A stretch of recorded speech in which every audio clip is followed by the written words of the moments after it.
মহাপ্ৰলয় হ'বলৈ আৰু বেছি দিন নাই মোৰ পুত্ৰ নাৰদৰ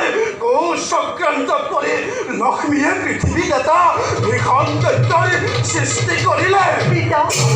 আৰু সেই দৈত্য এতিয়া পৃথিৱীত লোকৰ কৰি ফুৰিছে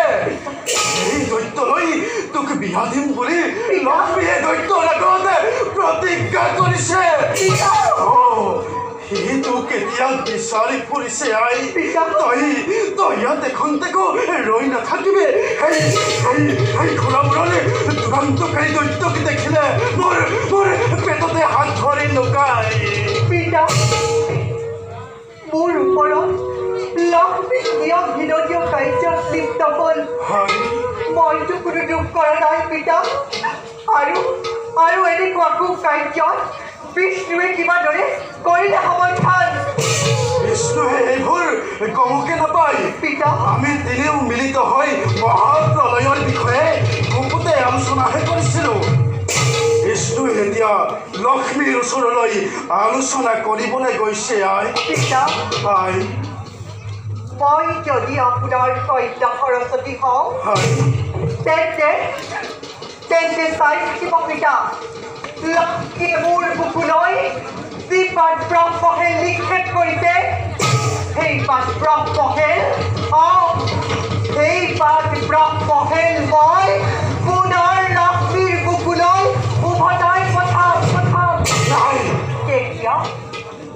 তেতিয়া লক্ষ্মীয়ে বুজিব এই পৃথিৱীত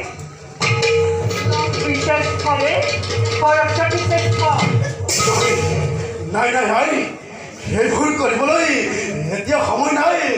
দৈত্যই তোক বিবাহ কৰাৰ লগতে মোৰ সমস্ত জ্ঞান ভাণ্ডাৰ হৰণ কৰিব আই মোৰ বাবে আপুনি অলপ চিন্তা নকৰিব আই মোক দৈত্যই হৰণ কৰি দিব নোৱাৰি পিতা তাৰ ব্যৱস্থা মই নিজেই কৰিম পিতা তাৰ ব্যৱস্থা মই নিজেই কৰিম পিতা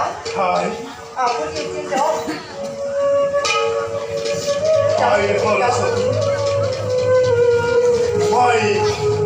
মই আহিলো আই যাওক পিতা তোৰ কাৰণে মোৰ বৰ চিন্তা হৈছে আই নাই পিতা তই দেখোন ৰৈ নাথাকিবি আই তই